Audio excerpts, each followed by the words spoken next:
Okay, this is Vasya, and he is going to present the lesson today, Unit 2, Lesson 1. Just kidding. He doesn't actually know any math. He just likes to sit here for the lesson for fun, which is why I hope all of you are here to watch the lesson, even if for fun, right? So this video is going to take you through Unit 2, Lesson 1. It is a fairly long presentation. Not sure how long this video is going to be. Hopefully we don't have any issues with the camera freezing or anything like that. And let's get to it. So I wanted to start with a quick vocabulary review. We use so much vocabulary in math, and one of the things that I noticed in looking at the tests from Unit 1 was that there seemed to be a lot of misunderstandings about what you were being asked to do.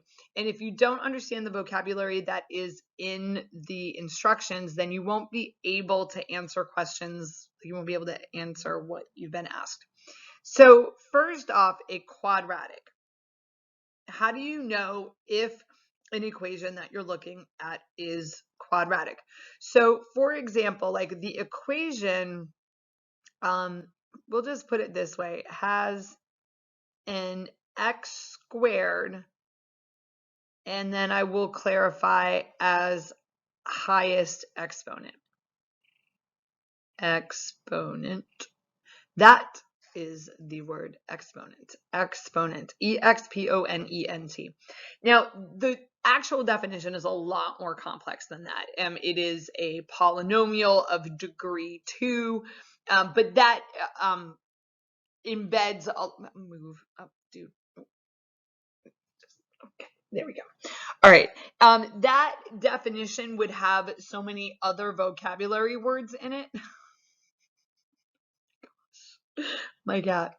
Has so many other vocabulary words in it that we'd have to go back and define other stuff. We'd have to define what is a polynomial or what is degree 2.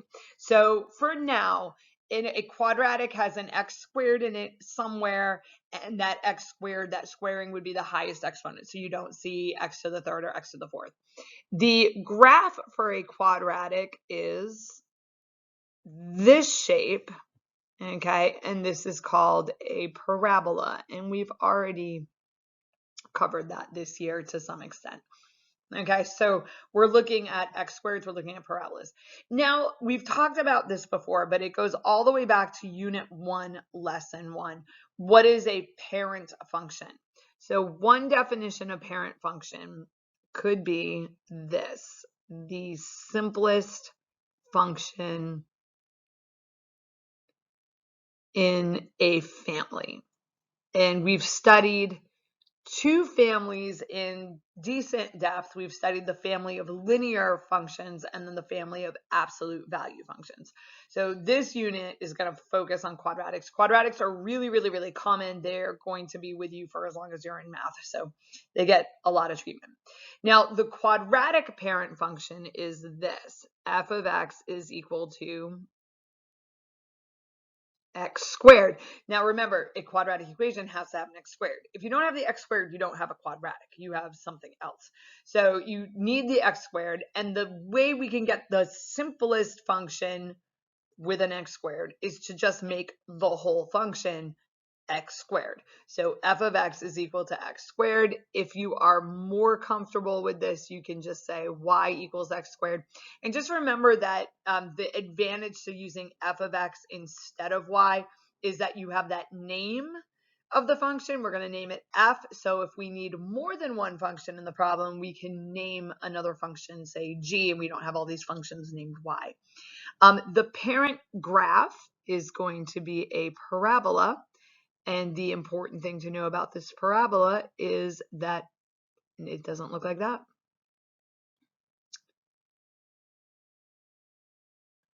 Okay, let's see if I can do it better. Is that, nope, I apparently can't see it. Like the angle that I'm looking at this at. Here, let's see if I can do it that way. Okay. Is that the vertex is going to be at the origin. Okay. So the vertex is going to be at the origin, and that's going to be the point that we trace when we're doing our transformations. And so I'm going to do a little annotation here. The vertex is at the origin. Now, in the last unit, we defined the vertex of an absolute value function as being the point where it turns around. And it was nice because it corresponded to our definition of vertex from geometry. The vertex of a parabola is defined the same way. It's the point where it turns around.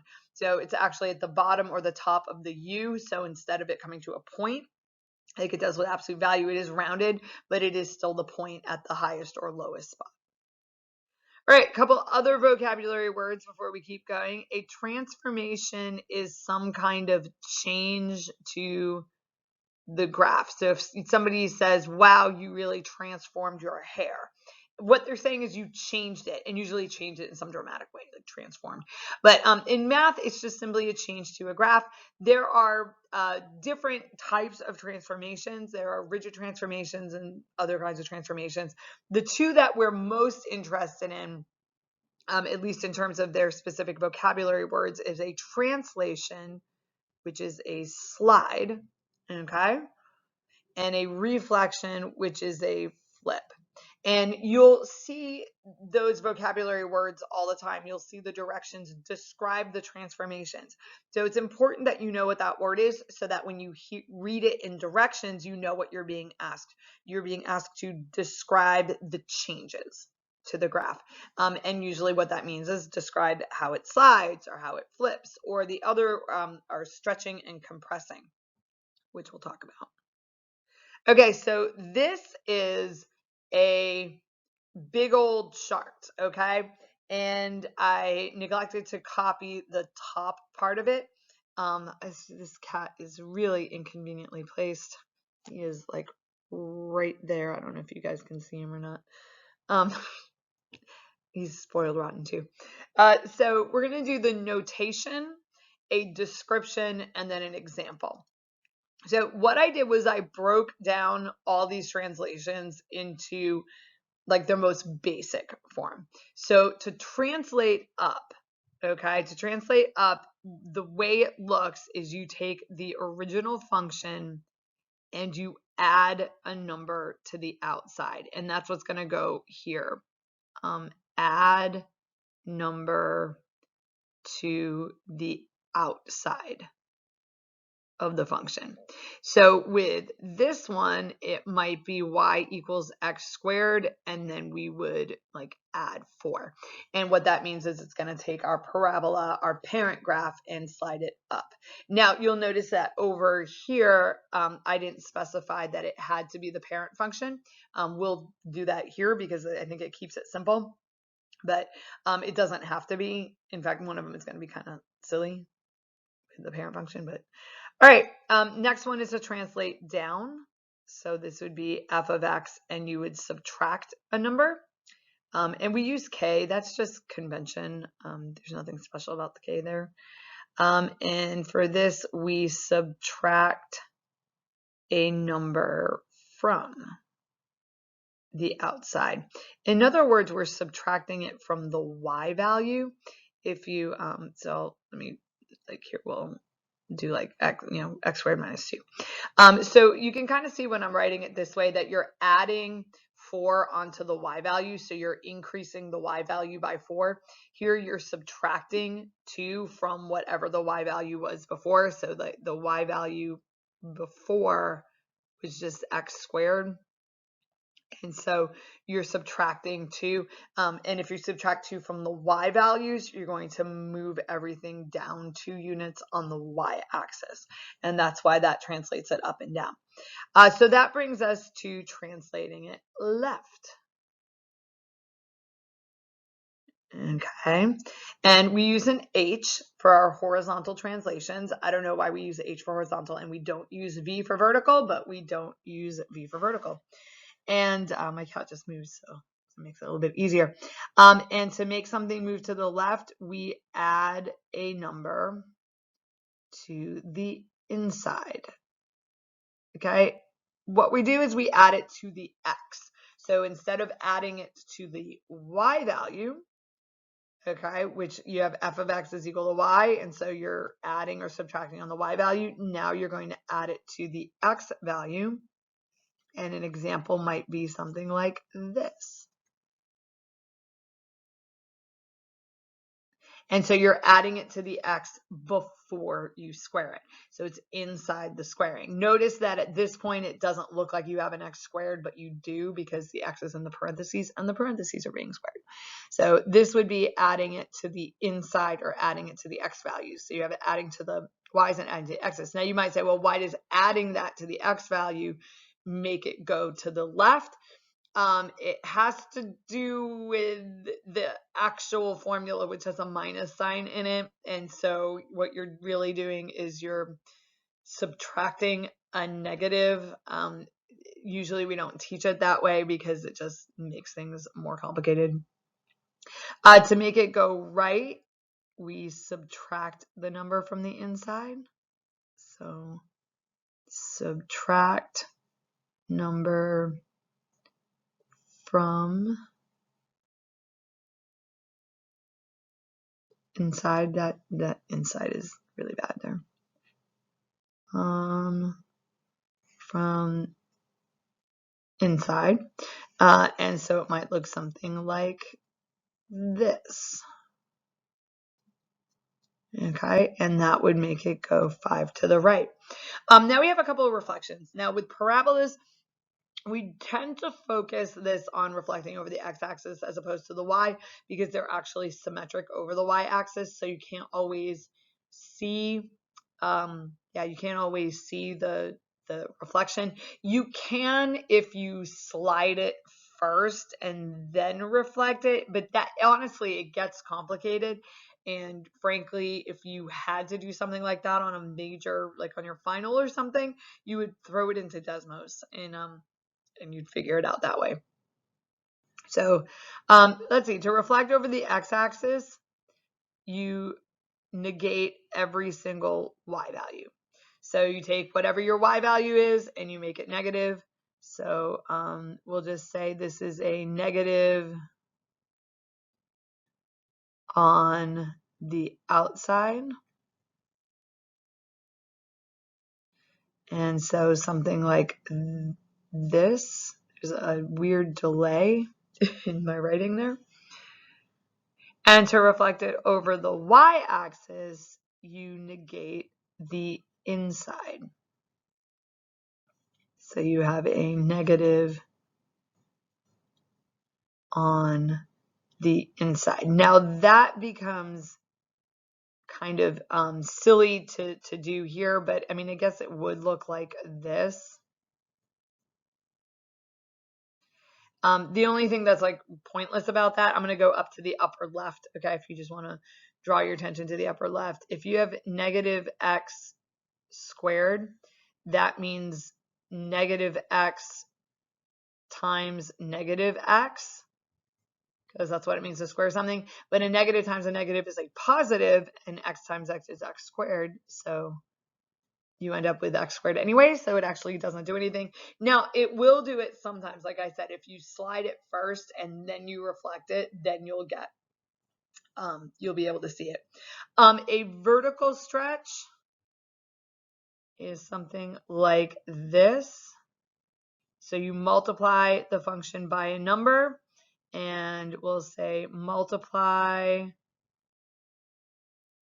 by number greater than 1. And I know my face is on top of that. I don't know what I could do. I'll just put like y equals 3x squared. Okay. And we'll just draw a little arrow. Okay, it should go right there. And last but not least, if you want to compress, it is the same thing. You're going to multiply by a number, but this time you multiply by a number less than 1. So multiply by number less than 1. And an example might be, say, 1/3 x squared. Okay, now that's a lot of information on one slide. This is the biggest like content slide in this entire presentation. None of this is new though. So this is all unit 1 being retaught, represented. I wanted to make sure I took some time to go over that notation again, that I summarized it in words, and that I showed you what each of them looks like, and just tried to clear it up. Some people were really comfortable from it from unit 1, but a lot of people weren't. And so, I need to make sure that I am going back and looking at the transformations of graphs. So if you need to pause it, I think I wrote slowly enough. So if you're filling out notes or taking notes from home, then you should be able to have caught up. But if you didn't, pause the video and let yourself catch up. All right, so examples in practice. The directions on these would be to do your pointer, like state the transformations, okay? Or you might see transformations. Oh, I don't know why I put an exclamation point there. State the transformations. Exciting. Or it could say describe the transformations. So it could say state, describe, could just say what are the transformations. And again, you need to know that vocabulary word. Transformations are changes to the graph. So looking at this first one, adding 2 on the inside is going to shift it left 2. And then subtracting 3 from the outside means it goes down 3. And so your answer should look something like that. On the next one, if you have a negative on the outside, that would be a reflection over the y-axis. And then adding 1 on the inside will mean it goes left 1. And last but not least, multiplying by 1/2 means we have a vertical compression by 1/2, and then subtracting 1 outside means it goes down 1. Now you'll notice I left out horizontal stretching and horizontal compressing, and that was just a judgment call that I was making as a teacher. It is covered in your book. It is listed as one of the benchmarks. It is also very, very rare to see, and in most years we don't teach it. I never even taught it in college algebra. And so I just made a judgment call about the horizontal. It also gets very messy in terms of putting other stuff in those parentheses. So the horizontal stretching and compressing, just to address it, you're going to multiply the stuff inside the parentheses by something as opposed to multiplying the stuff outside the parentheses by something. So, and it gets really messy because you have another thing thrown in there. Yeah, so I just made another judgment call. I just made a judgment call, but if you do see like numbers inside the parentheses, that is what's happening. Okay, so that's the first skill, just state the transformations. My stitches are itching. So let's take a look at some practice. Oh, you try, and they're obscured. I forgot those were on there. Okay, you try. Let me clear that up for you. Okay, pause the video if you need to write down what I wrote down. Okay, or rewind it. You can rewind it. It's a video. So just rewind it back, write down the answers, and then catch up with me. I'm going to clear this out here.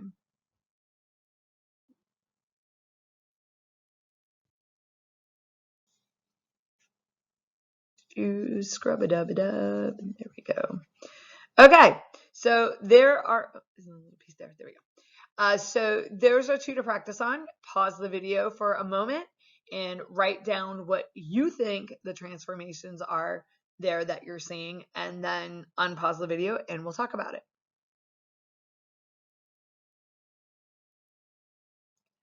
All right, so what we have here is the multiplying by a number greater than 1. That is a vertical stretch by, it should be by a factor of 3. I get tired of writing all of that for obvious reasons. The +2 on the inside means this is going to go left 2. And the +4 on the outside means it's going to go up 4. Double check your answers. Make sure that you don't have anything that contradicts itself. So the graph can move in particular directions, but it can't move in 2 directions that it can't move left and right. So you're going to take your graph and you're either going to move it one way or you're going to move it the other way. But if you say it moves left and right, I don't know what to do that. Same with it moving up and down. So you should only have one of those listed. For this next one, we have a flip over the x-axis. That's what the negative does. The 2 is a vertical stretch by, well, I'm just going to say by 2 because I'm running out of space. And then that 2 means it goes up 2. So flip over the x-axis, vertical stretch by a factor of 2, and then up 2. So that's just stating the transformations.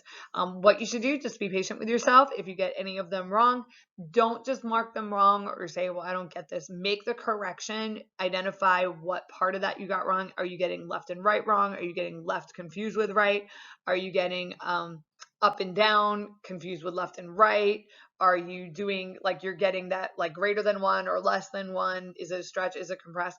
Now, also keep in mind that something that you can do when you're doing practice work is you can go take this and graph it in Desmos, and you could go take the parent function, graph this, and you should be able to see it that way.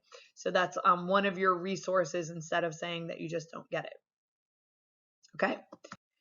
So how can we also find the vertex? Some of your homework problems are going to ask you to describe the transformations and find the vertex.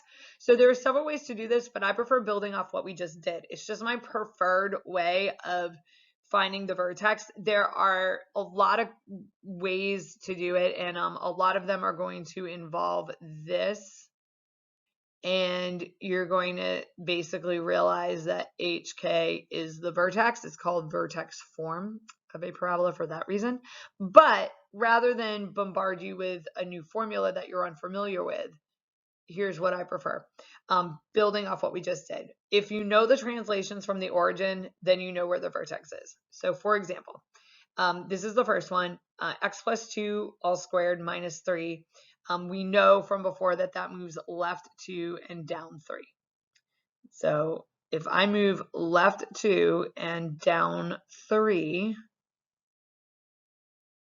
there's the location of my vertex right there. So the vertex is at -2, -3. Now you might notice, oh look, there's the 2, 3 from the formula. The sign for this one will match. Okay, the sign for this one will be opposite, and it has to do with that left and right thing. So you can get it straight from the equation, but for those of this is all new. So I just think let's practice those transformations, move it, kind of see where it is, and then you should be able to get the vertex from there. A couple of additional examples. So this one has a flip. Now that does not affect the location of our vertex. This one just goes left 1. So if you picture our coordinate plane, it just goes left 1. So the vertex is at -1, 0. This one was a compress, but we didn't care. All right, that doesn't affect this. This one just goes down 1. It did not have any other transformations. So where is down 1? Be right there. And that is the point 0, -1. I did see some people on the first test that were getting x and y backwards. We do need to straighten that out. Okay, you need to know that the x coordinate is the one that's listed first, and it's the horizontal axis. And the second coordinate is the y coordinate, and it is the vertical axis. All right, so that brings us to some practice. So you should already have the transformations written down. We already went over the transformations. Sorry, I guess those stitches are really starting to drive me crazy, and I have to have them for another week before they come out. So might die. I don't know. It's pretty bad. So pause the video, take a moment, do these ones, and we'll go over them.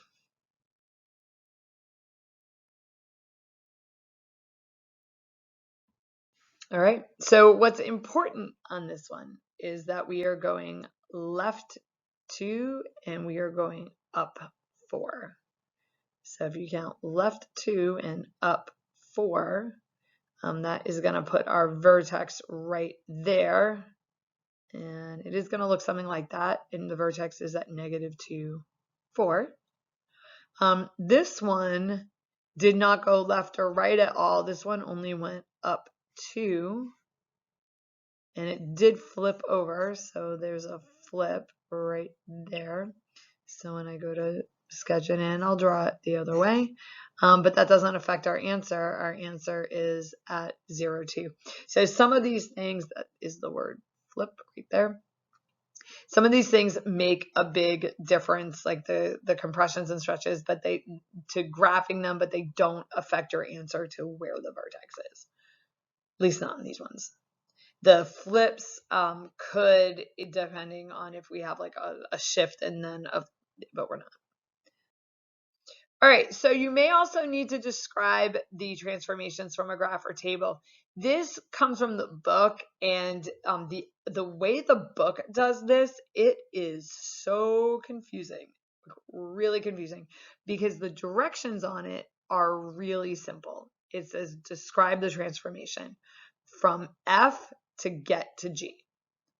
Okay, that's all. It's not asking you to analyze anything. It's not asking you to do anything with that crazy equation that you see there. Okay, it just says describe the transformation. And so you're going to tell me left, right, up, down, flip, stretch, compress, like that's it. So here's function F right here. Okay, so we're going to go F to G. G is this one. And what I would recommend is trace the vertex. So you got the vertex from one. It's easier to trace than the other points. So just kind of watch where the vertex is. To get from F to G, where you're going to go left, 1, 2, 3.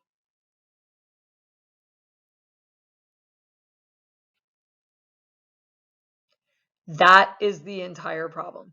The book will just make this way, way, way, way, way too hard. And then they end the problem with it goes left 3 units, which you can tell right from the picture. Like you don't need to do anything with the formula to get that. So let's take a look at some tables. I thought these were pretty cool. Apparently these are a really big skill. So from a table, I think this one is kind of cool to look at. Remember that you're looking at the transformation to get from F to G. Now you do have the X's on there. The X's would be useful if you wanted to plot it. Okay. If you wanted to plot the points and see where they were, which might be interesting to look at. So if you wanted to plot this, X is -4, -2, 0, 2. The first function would be all the way up at 39. And then the second function would be at 36. Okay, which would be a little bit below there. When you go to X is -2, the first function is at 15. Okay, obviously not to scale. The second function is at 12. Then we have 7 and 7, 7, and then 3. Okay, and then over here at 2, we end up going back up to 15. Okay, and then 12. Now notice I don't have any numbers there. Now what I'm doing that for is to illustrate like what's happening to the graph here from the red graph to the blue graph, or from F to G. And what you should be able to notice from this is that it went 3 units down. each time. So each blue dot is 3 units below the red dot that goes with it. And you can see that distance there. If you look at the table, you can tell that each y coordinate is the g is f minus 3. And so your answer to the question is just down 3 units. Okay, that answers the question. For this one over here, okay, we have x is -3, -1, 1, and 3. And you'll notice the first one is a -5, and then the second one is +5. And then we have -3, and then a +3. And when you start looking at them, you can see what the issue is. And then we have another -3, or no, then we have, I don't know why I was doing -3. Wait a minute. What did I do there?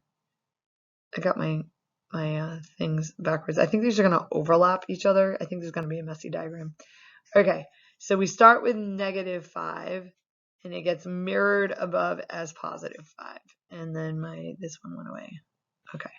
And then we go up to +3, so that's a red one. And then this one comes down here to -3. And then they stay there. Okay, and then this one comes back down to -5. And then we have +5. So they look something like that. That's a messy one. Okay, so now that we've graphed it, you can see that this is a flip or reflection over the y, not the y. I'm on a roll here. Over the x-axis. Okay, that you're taking the red parabola and you're flipping it over the x-axis to get the blue one. Okay? Now you don't have to sketch them. I sketched them as part of this lesson to illustrate, how they were connected.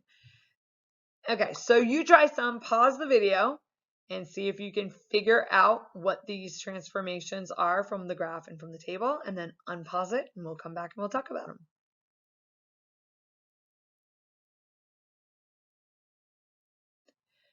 All right, so this first one, we're going from F to G, and to get from F to G, again, trace the vertex. The vertex is the easiest point to do this. So we'll have from F to G, up 1, 2, 3. So that one was just up 3. Now you may think it also looks wider because the black graph is sitting inside the blue one, but just remember that parabolas get wider as you move away from the vertex, and that's what you're seeing there. Now this one over here is very similar to what we just looked at, where you've got a positive and then you're flipping it down below the x-axis. You have a positive flipping it below 0, 0, and 1, -1. If you wanted to look at it, it would look something like this. You'd have 4 and then -4. You'd have 1 and then -1. You've got 0, 0. They both are going to overlap right there. And then they come apart again over here. I don't know what happened to my colors, but you'd have like this one and then that one. And so this is a flip over the x-axis also. Just not quite in the same spot. It's a little bit easier to see. Okay. Writing a function that gives the original function given the, writing a function given the original function and the transformation. So we're going to start with the parent function. So the parent function is f of x is equal to x squared. And we're going to write a function that goes right 1 and up 3. So we'll name the new function g of x. This is where that function notation is useful. But if you just want to call it y, that's fine as well. Like I can't take off points for that or anything. To make something go to the right 1, you would subtract 1 inside. To make it go up 3, you would add 3 outside. And that's all you would be asked to do. There is no work to show. Next one, reflect over the x-axis, stretched by a factor of 2 and left 3. So to reflect it over the x-axis, we'll have the negative. To stretch it by a factor of 2, we'd have the 2. And to make it go left 3, we would add 3 inside. And then the last one there is compressed by a factor of 1/2, left 1, down 4. And so we have compressed by a factor of 1/2. To make it go left 1, we would add 1 on the inside. And to make it go down 4, we subtract 4 on the outside. So I can do those pretty fast. Again, I do these every year, like all year. And yeah, so I can get pretty fast at it, but they're not long problems. Once you know which numbers control which transformations, they are very fast problems even for students. So let's give that a try.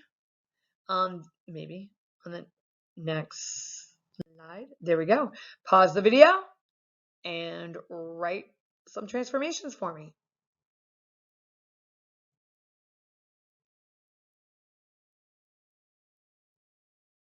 Okay, so let's see what we get here.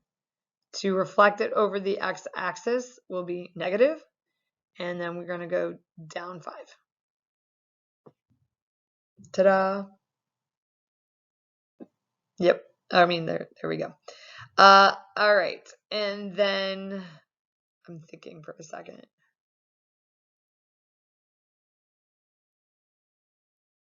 Down 5, and then reflect, and then down 5. All right, and then stretch by a factor of 4, left 3, up 1. Ta-da! Okay. Down, and then reflect. Yeah, like that one's bothering me. All right, so we're gonna try some harder ones, but we're gonna keep this. The thing that I kept thinking about, and now I'm gonna start second guessing myself, is the fact that we had more than one transformation, and so like the order that you do them in, like, you have to get the transformations in the right order. We're going to keep these ones really simple because we're just going to keep them to one transformation. This, you'll notice, is a quadratic, and you can tell because of the x squared, but it is a quadratic in a different form. So it is, it's a quadratic in a different form. So it behaves the same way. The transformation is the same. The problem is that you don't really have like an inside and an outside. Because it is in what's called standard form. So you would need to get it into standard form in order to do some of the transformations. And I'm just going to try to steer us away from those. But the principles are the same. So to get a function to go up 2, you would take the original function and add 2 to it. And so I would take x squared plus 3x and then just add 2, because you're just adding 2 to the y coordinate. To stretch it by a factor of 3, you take the original function and you would multiply it by 3. Just remember that you do need to distribute that 3 in order to stretch it all out the same way. So you would multiply, so make sure you just distribute the 3. And then the last one, reflect it over the y-axis. Okay, so I'm going to do this one over here. So we don't look at that one too often. So to stretch it, to reflect it over the y-axis, you're going to put the negative on the inside. So what that means is that we're going to take all of our x values and make them negative. Okay, now we worked through this one earlier. If you have negative x squared, that means negative x times negative x, and negative times a negative gives you a positive, and so you actually end up back at x squared. And then over here, positive 3 times negative x would give you negative 3x, and so only the 3x would be negative there. So that's like a little bit tricky there. Not super tricky, just a little bit tricky. You can handle it. Pause the video and just kind of rehash that if you need to. Okay, so now you try some. Same function there. We want it to go left 4, and I did say this is tricky, but I want you to try to do it. So saying this is tricky does not mean that you get a pass on trying it. It just means that you're more likely to have some corrections. Okay, I'm going to sit on my hands here. So more likely to have corrections to make when you're done, and then reflect it over the x-axis. So pause the video, try them out, and see how it goes.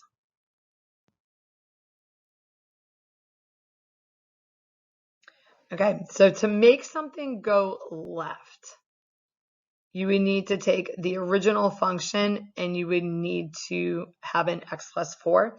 So that means that all of your x's need to be x plus 4s. So what that looks like is instead of x squared, you would have x plus 4 squared.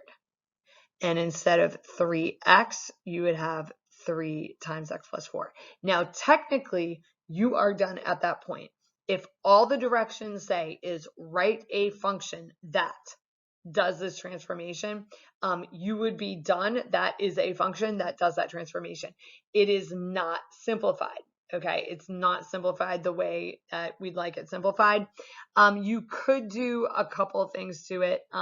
So x plus 4 squared means x plus 4 times x plus 4. Now we're going to do these a different way in this class. We're going to use an area model, but a lot of you in Algebra 1, you did the FOIL method here.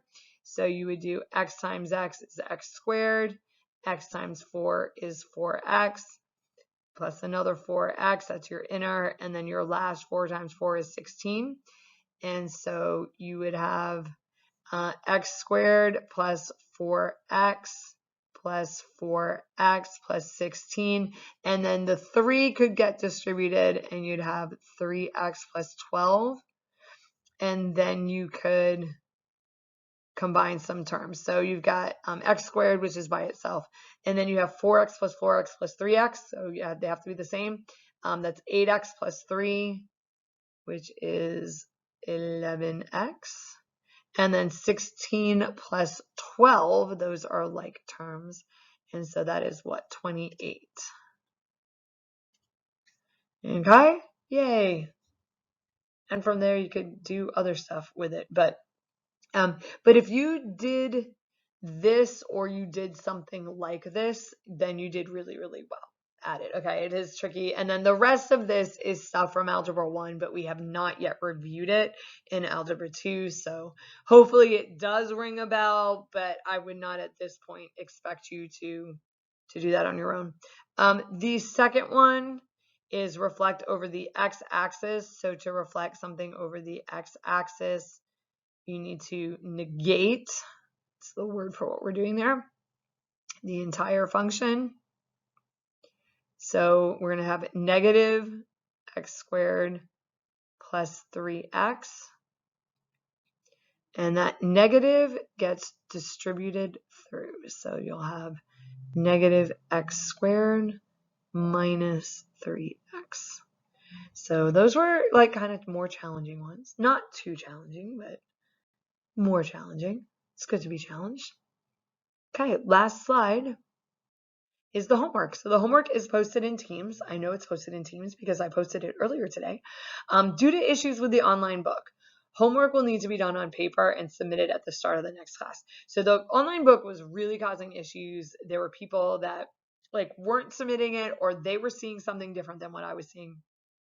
And it ended up being a lot of chasing stuff down. So what I'm going to do is post the homework in Teams, and you just do it on a piece of paper. And what you're going to do is submit it at the start of class. So the first thing you do is you're going to put that homework in the bin. What I will do is I'm going to look quickly at the homework, and I'm going to give you a completion grade. I'm going to hand the homework back to you so we can go over it. How your homework will be graded is listed as follows: 10 points if all the problems have a thorough attempt. So all the problems, it looks like you attempted them, you're good. 8 or 9 points if you're missing 1 or 2 problems, or you have all the problems there, but it's not a good attempt, like you scribbled IDK or something. Like, don't do that, by the way. 7 points if you have most of the assignment completed, or that is your late penalty if you complete it late. 5 points if it's just partial completion. So it's maybe, you have like 3 or 4 problems done. 3 points if it's partially completed and it's also late, and then 0 points is not submitted. You do not have to do any of the graphs, okay? The directions in the book tell you to graph it, but graphing, practically speaking, you would do it on Desmos, so you do not have to do any of the graphs, okay? If anybody watching this video starts doing graphs, I'm going to know you didn't watch till the end. So that is the lesson. Hopefully you found this helpful. If you're watching this from home, please check with me to find out how far we made it in class so that you know exactly what you're responsible for next class period, because you might just catch the end of the lesson. All right, let me know if you have questions.